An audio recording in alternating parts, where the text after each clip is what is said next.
Hi students, ഐ+ന്റെ മറ്റൊരു ക്ലാസ്സിലേക്ക് എല്ലാ വിദ്യാർത്ഥികൾക്കും സ്വാഗതം. നമ്മൾ ഇന്ന് കൊമേഴ്സ്യൽ ബാങ്കിനെ പറ്റിയാണ് എടുക്കുന്നത്. ഓക്കെ, കൊമേഴ്സ്യൽ ബാങ്ക്, അതിൽ കൊമേഴ്സ്യൽ ബാങ്ക്സ് എന്താണ്? വാണിജ്യ ബാങ്കുകൾ.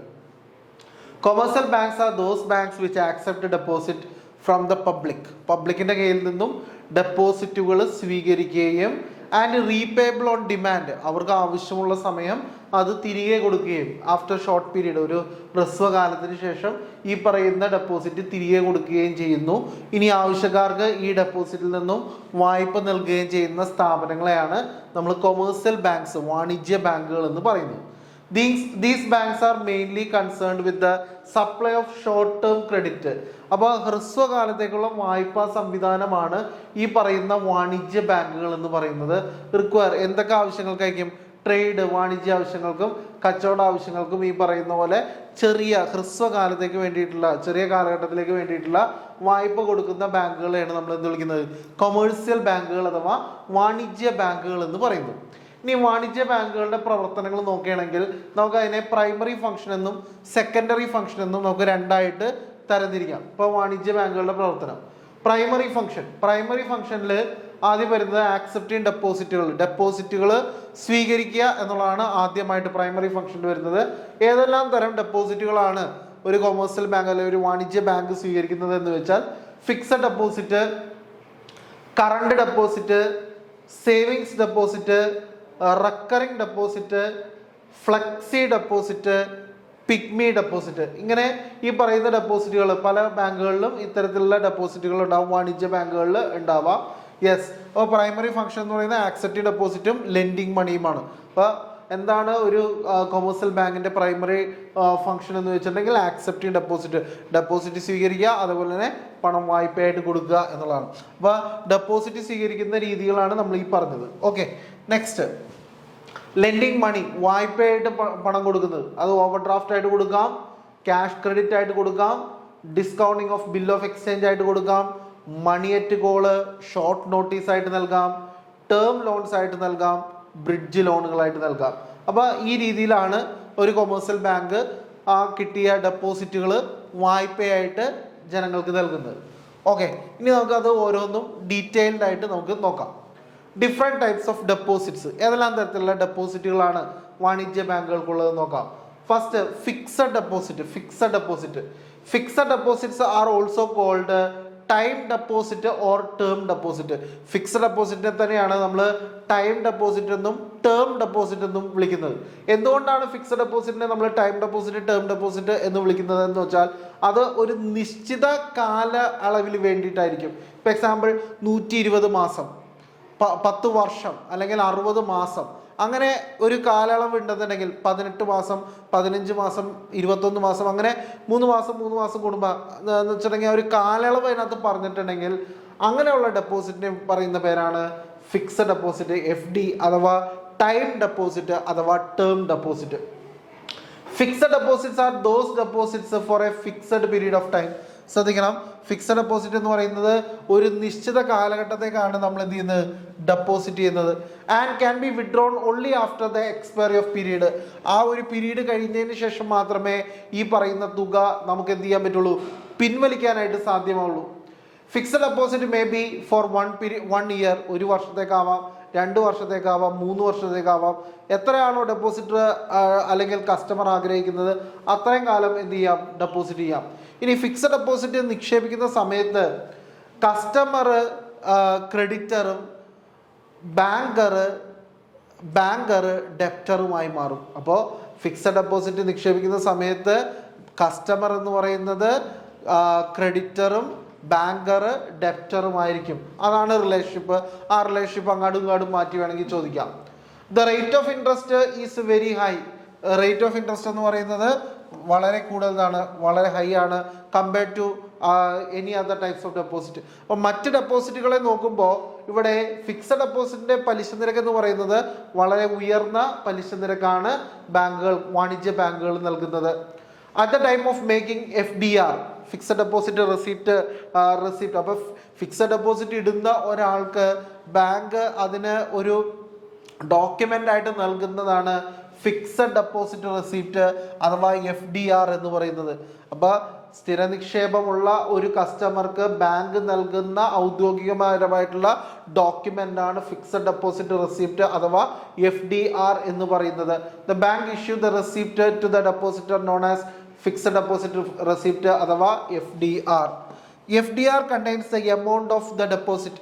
അപ്പോൾ എത്ര രൂപയാണ് നിക്ഷേപിച്ചിരിക്കുന്നത്, ആരാണ് നിക്ഷേപിച്ചിരിക്കുന്നത്, നിക്ഷേപകന്റെ പേര്, റേറ്റ് ഓഫ് ഇൻട്രസ്റ്റ് എത്ര ശതമാനമാണ് പലിശ നൽകുന്നത്, അതിൻ്റെ മെച്യൂരിറ്റി ഡേറ്റ് എന്നാണ്, അത്തരം കാര്യങ്ങൾ FD റെസിപ്റ്റിൽ വ്യക്തമായിട്ട് പറഞ്ഞിട്ടുണ്ടാവും. അപ്പോൾ FD റെസിപ്റ്റിൽ എന്തൊക്കെ കാര്യങ്ങൾ പറഞ്ഞിട്ടുണ്ടാവും? Amount of deposit, name of the depositor, rate of interest, maturity date, ഈ വക കാര്യങ്ങളെല്ലാം ഈ പറയുന്ന ഫിക്സഡ് ഡെപ്പോസിറ്റ് റെസിപ്റ്റിൽ വ്യക്തമായിട്ട് പറഞ്ഞിട്ടുണ്ടാകും. ഇനി FDR has to surrender to the bank on the due date for getting the deposit back. അപ്പോൾ ഇട്ടിരിക്കുന്ന നിക്ഷേപം തിരിച്ചു കിട്ടണം എന്നുണ്ടെങ്കിൽ ഈ പറയുന്ന FDR ഫിക്സഡ് ഡെപ്പോസിറ്റ് റെസിപ്റ്റ് ബാങ്കിൽ മെച്യൂരിറ്റി ഡേറ്റിൽ എന്ത് ചെയ്യണം? സറണ്ടർ ചെയ്യണം. ഇനി ഇത്തരത്തിൽ ഒരു കസ്റ്റമർ ഇടുന്ന ഫിക്സഡ് ഡെപ്പോസിറ്റിന് ആ ഡെപ്പോസിറ്റ് മേലിൽ 80 മുതൽ 90% വരെ അഡ്വാൻസ് എഗെയിൻസ്റ്റ് ഡെപ്പോസിറ്റ് അഥവാ AD എടുക്കാനായിട്ട് സാധിക്കും. അതിന് ഈ കസ്റ്റമർ അധികമായിട്ട് 2% ബാങ്കിലേക്ക് 2% പലിശ ബാങ്കിലേക്ക് എക്സ്ട്രാ അടയ്ക്കേണ്ടതായിട്ട് വരും.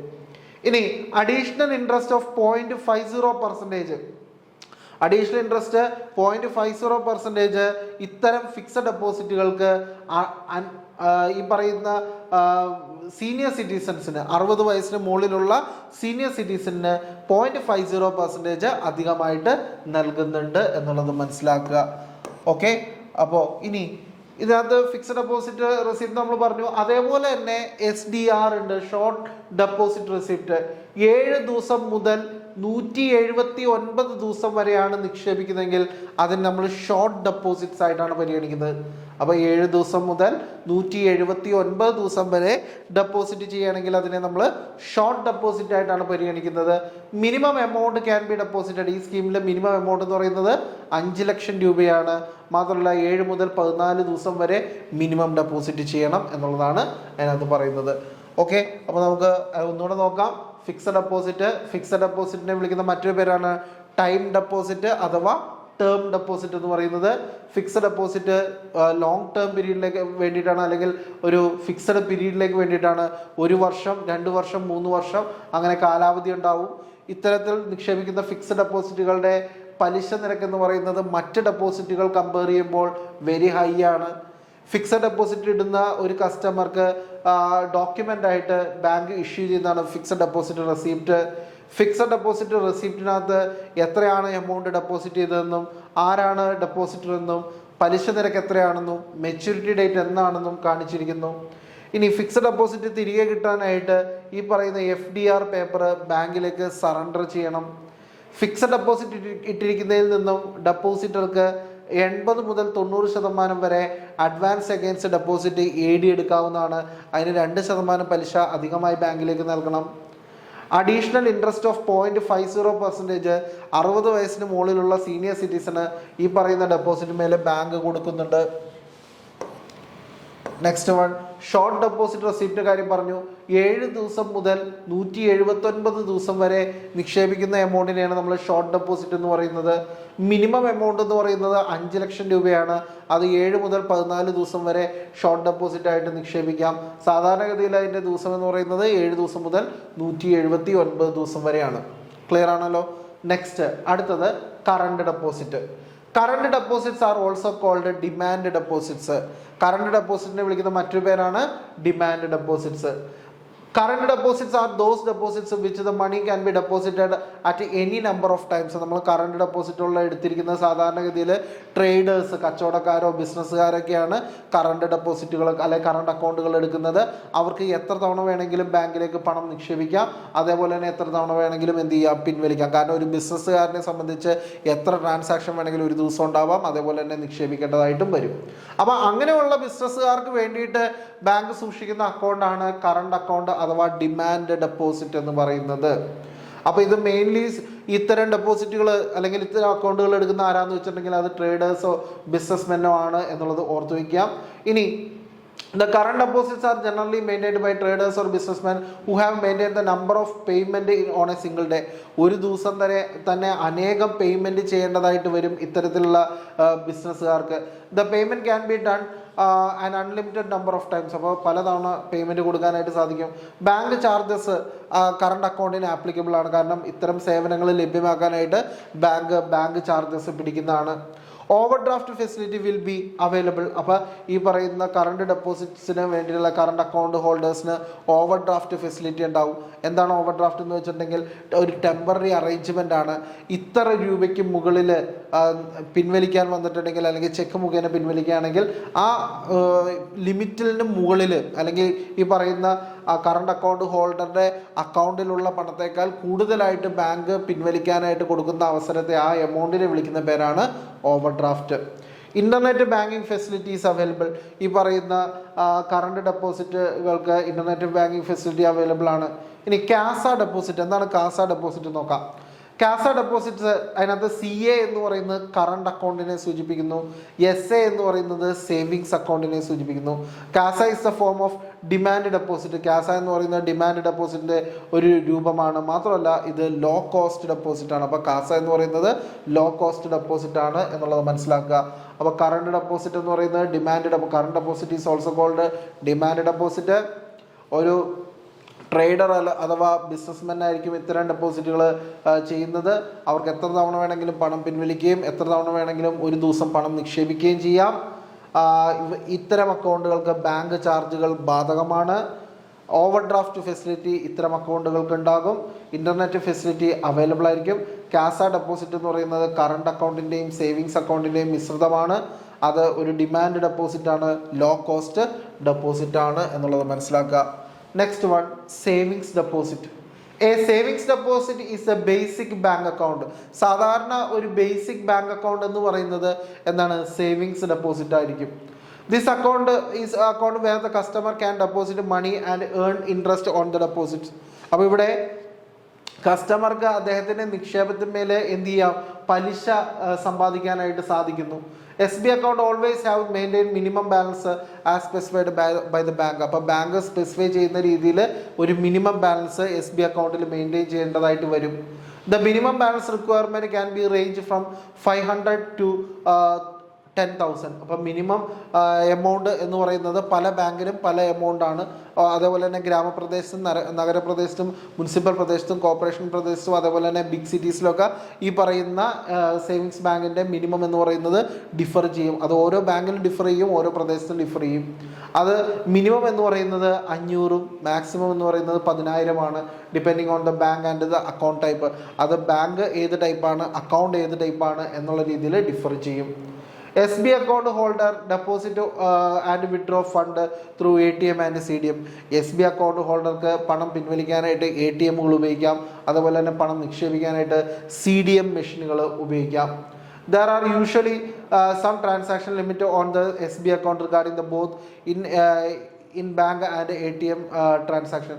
സാധാരണ രീതിയിൽ ഈ പറയുന്ന SB അക്കൗണ്ടിൽ ബാങ്ക് വൈസ് ട്രാൻസാക്ഷനും ATM ട്രാൻസാക്ഷനും ലിമിറ്റുകളുണ്ട്. സാധാരണ രീതിയിൽ 4 അല്ലെങ്കിൽ 5 ട്രാൻസാക്ഷനാണ് ATMൽ. അതല്ല ആ പറയുന്ന ബാങ്കിൻ്റേതല്ലാത്ത ATMകളിൽ ലിമിറ്റ് വെച്ചിരിക്കുന്നത്. Types of SB accounts. SB അക്കൗണ്ട്സിൻ്റെ ടൈപ്പുകളാണ് ഇനി അടുത്ത് പറയുന്നത്. ഈ പറയുന്ന പലതരത്തിലുള്ള SB അക്കൗണ്ടുകളുണ്ട്. First one regular savings account, second one salary savings account, third one senior citizen savings account, fourth one children or minor savings account, fifth one woman savings account. ഇതെല്ലാം സേവിങ്സ് അക്കൗണ്ടുകളുടെ ടൈപ്പുകളാണ്. Regular savings account, salary savings account, senior citizen savings account, child or minor savings account, woman savings account. ഇങ്ങനെ പലതരത്തിലുള്ള savings അക്കൗണ്ടുകളാണ് കസ്റ്റമേഴ്സിന് വേണ്ടിയിട്ടുള്ളത്. ഇനി പ്രധാനമന്ത്രി ജൻധൻ യോജന. പ്രധാനമന്ത്രി ജൻധൻ യോജന എന്ന് പറയുന്ന സ്കീം പ്രധാനമന്ത്രി നരേന്ദ്രമോദി 2014 ഓഗസ്റ്റ് മാസം 15 ഇനാഗ്രേറ്റ് ചെയ്ത സ്കീമാണ്. ഇത് പറയുന്നത് മേരെ കഥ ഭാഗ്യവിധാത എന്നാണ് ഈ പറയുന്ന അക്കൗണ്ടിൻ്റെ സ്ലോഗൻ എന്ന് പറയുന്നത്. പ്രധാനമന്ത്രി Jan Dhan Yojana basic savings account ആണ്. അതിൻ്റെ സ്ലോഗനാണ് മേരെ കഥ ഭാഗ്യവിധാത എന്നുള്ളത്. ഇതിൻ്റെ അർത്ഥം മൈ അക്കൗണ്ട് ഫെയ്റ്റ് റിസ്റ്റോറർ എന്നുള്ളതാണ് ഇതിൻ്റെ അർത്ഥമാക്കുന്നത് എന്നുള്ളത് മനസ്സിലാക്കുക. Okay, next one recurring deposit. നമ്മൾ തവണയായിട്ട് മാസാമാസം അല്ലെങ്കിൽ ആഴ്ചയിൽ അല്ലെങ്കിൽ ദിവസവും ഡെപ്പോസിറ്റ് ചെയ്യുന്ന, നമ്മൾ സമ്പാദ്യശീലം വളർത്താനായിട്ട് ഡെപ്പോസിറ്റ് ചെയ്യുന്ന ഡെപ്പോസിറ്റുകളാണ് റെക്കറിങ് ഡെപ്പോസിറ്റ് എന്ന് പറയുന്നത്. കോമൺലി നമ്മൾ RD എന്ന പേരാണ് ഇത്തരം ഡെപ്പോസിറ്റുകൾക്ക് നമ്മൾ പറയുന്നത്. Is a unique term deposit that offered by the Indian banks. അപ്പോൾ ഇന്ത്യൻ ബാങ്കുകൾ നിക്ഷേപിക്കാനായിട്ട്, നിക്ഷേപം കൂടുതൽ ആൾക്കാരിലേക്ക് എത്തിക്കാൻ വേണ്ടിയിട്ടുള്ളതാണ് റെക്കറിങ് ഡെപ്പോസിറ്റ് അഥവാ RD എന്ന് പറയുന്നത്. At the end of the specified period, ഒരു സ്പെസിഫൈഡ് പീരീഡിൻ്റെ അവസാനം നമുക്ക് ലംസമായിട്ട് പലിശ അടക്കം എമൗണ്ട് കിട്ടുന്നു എന്നുള്ളതാണ് ഈ പറയുന്ന RD ഡെപ്പോസിറ്റുകളുടെ അഡ്വാൻറ്റേജ് എന്ന് പറയുന്നത്. അപ്പോൾ നമ്മൾ മാസാമാസം ഇത്ര രൂപ അടച്ചതിന് ശേഷം നിശ്ചിത മാസം കഴിഞ്ഞതിന് ശേഷം നമുക്ക് എന്താ പറയുക എമൗണ്ട് കിട്ടുന്നു. ഇപ്പോൾ എക്സാമ്പിൾ 30 മാസത്തേക്കുള്ള RD, 30 മാസത്തേക്കുള്ള RD ഒരാൾ 1000 രൂപ വെച്ച് അടക്കുന്നു. അപ്പോൾ 1000 രൂപ വെച്ച് 30 മാസം അടക്കുന്നു. 30 മാസം കഴിഞ്ഞതിന് ശേഷം അയാൾക്കൊരു 33,000 രൂപയായിട്ട്, 3,000 രൂപ പലിശ അടക്കം ഒരു 33,000 രൂപയായിട്ട് 30 മാസം കഴിഞ്ഞ് ലഭിക്കുകയാണെങ്കിൽ അത്തരത്തിലുള്ള ഒരു നിക്ഷേപ സ്കീമാണ് റെക്കറിങ് ഡെപ്പോസിറ്റ് എന്ന് പറയുന്നത്. Okay, next one, flexi deposit. It is a combination of demand deposit and fixed deposit. Demand deposit ആയിട്ടുള്ള കറണ്ട് ഡെപ്പോസിറ്റിൻ്റെയും അതുപോലെ തന്നെ ഫിക്സഡ് ഡെപ്പോസിറ്റിൻ്റെയും കോമ്പിനേഷനെയാണ് നമ്മൾ ഫ്ലെക്സി ഡെപ്പോസിറ്റ് എന്ന് പറയുന്നത്. നമ്മുടെ പരീക്ഷയ്ക്ക് ചോദിച്ചിട്ടുണ്ട്. The depositor is able to enjoy the both the savings and current account. അപ്പോൾ ഈ പറയുന്ന സേവിങ്സ് അക്കൗണ്ടിൻ്റെയും അതേപോലെ കറണ്ട് അക്കൗണ്ടിൻ്റെയും ബെനിഫിറ്റ് എൻജോയ് ചെയ്യാൻ വേണ്ടിയിട്ടാണ് ഫ്ലെക്സി ഡെപ്പോസിറ്റുകൾ ആൾക്കാർ ചെയ്യുന്നത്. മാത്രമല്ല ഇത്തരം ഡെപ്പോസിറ്റുകൾക്ക് ഹൈ റിട്ടേൺ കിട്ടും എന്നുള്ളതാണ് അതിൻ്റെ മറ്റൊരു advantage. Next one, Pigmy deposit. Pigmy deposit scheme is a monetary deposit scheme introduced to help the daily wage earners, small traders to inculcate the savings habit and also the way of funding their bigger capital requirement. അപ്പോൾ ഈ pygmy deposit എന്ന് പറഞ്ഞിട്ടുണ്ടെങ്കിൽ ദിവസേന ഉള്ള കൂലി പണിക്കാർ, അതുപോലെ തന്നെ സ്മോൾ ട്രേഡേഴ്സ്, ചെറുകിട വ്യാപാരികൾ, അങ്ങനെയുള്ളവരുടെ സേവിങ്സ് ഹാബിറ്റ് വർദ്ധിപ്പിക്കാൻ വേണ്ടിയിട്ട് കൊണ്ടുവന്നിരിക്കുന്നതാണ്. മാത്രമല്ല അതിലൂടെ അവർക്ക് ഒരു വലിയൊരു ക്യാപിറ്റൽ റിക്വയർമെൻറ്റ്, അവർക്ക് അതിന് വേണ്ടിയിട്ടുള്ള ഫണ്ട് ചെയ്യാനായിട്ടുള്ള സ്കീമാണ് പിഗ്മി ഡെപ്പോസിറ്റ് എന്ന് പറയുന്നത്. In this scheme the money can be deposited into account on the daily basis. സാധാരണ എല്ലാ ദിവസവും നമുക്ക് പണം നിക്ഷേപിക്കാൻ കഴിയുന്നതാണ് പിഗ്മി ഡെപ്പോസിറ്റ് സ്കീം എന്ന് പറയുന്നത്. ഈ ഒരു സ്കീം ഇൻട്രൊഡ്യൂസ് ചെയ്തത് സിൻഡിക്കേറ്റ് ബാങ്കാണ്. അപ്പോൾ സിൻഡിക്കേറ്റ് ബാങ്ക് ഇൻട്രൊഡ്യൂസ് ചെയ്ത സ്കീമാണ് പിഗ്മി ഡെപ്പോസിറ്റ് സ്കീം എന്ന് പറയുന്നത്. നമ്മൾ കണ്ടിട്ടുണ്ടാവും സാധാരണ ഒരു ബോക്സ് പോലെ, ഒരു പിഗിൻ്റെ ബോക്സ് ആയിട്ട് അതിനകത്ത് പണം നിക്ഷേപിക്കാനായിട്ട് ഉള്ള ഫെസിലിറ്റി ഉള്ളതാണ്. ചില ബാങ്കുകളെല്ലാം ആ കാലഘട്ടത്തിൽ ബോക്സ് നൽകിയിരുന്നു. മാത്രമല്ല അതിന് കീ ബാങ്കിൻ്റെ കളക്ഷൻ ഏജൻറ്റിൻ്റെ കയ്യിലായിരിക്കും. നമ്മൾ കസ്റ്റമർ ഓരോ ദിവസവും പണം നിക്ഷേപിക്കും. ബാങ്കിൻ്റെ ഏജൻറ്റ് ആ പറയുന്ന ബോക്സിൽ നിന്നും പണം എടുക്കുകയും അത് പാസ്ബുക്കിൽ രേഖപ്പെടുത്തുകയും ചെയ്യുന്ന സ്കീമാണ് പിഗ്മി ഡെപ്പോസിറ്റ്. ഓക്കെ, അപ്പോൾ ഇതൊക്കെയാണ് ഡെപ്പോസിറ്റ് സ്കീമുകളുള്ളത്. അപ്പോൾ ഡെപ്പോസിറ്റ് സ്കീമുകൾ ഒന്നുകൂടെ നമുക്ക് നോക്കാം. ഒന്നുകൂടി ജസ്റ്റ് പറയാം. യെസ്, ടൈപ്സ് ഓഫ് ഡെപ്പോസിറ്റ് സ്കീമുകൾ: ഫിക്സഡ് ഡെപ്പോസിറ്റ്, നിശ്ചിത കാലാവധിയിലേക്ക് നമ്മൾ ഡെപ്പോസിറ്റ് ചെയ്യുന്നതാണ് ഫിക്സഡ് ഡെപ്പോസിറ്റ് സ്കീം. അതിനെ വിളിക്കുന്ന മറ്റൊരു പേരാണ് ടൈം ഡെപ്പോസിറ്റ് അഥവാ ടേം ഡെപ്പോസിറ്റ് എന്ന് പറയുന്നത്. ഇനി അടുത്തത് നമ്മൾ കണ്ടാണ് കറണ്ട് ഡെപ്പോസിറ്റ്, അടുത്തത് നമ്മൾ കണ്ടാണ് savings deposit, next recurring deposit, flexi deposit, pygmy deposit. അപ്പോൾ ഇതെല്ലാമാണ് ബാങ്കുകളുടെ വിവിധ ഡെപ്പോസിറ്റ്സ് എന്നുള്ളത് മനസ്സിലാക്കുക. മറ്റൊരു ടോപ്പിക്കുമായിട്ട് അടുത്ത ക്ലാസ്സിൽ കാണാം. Thank you.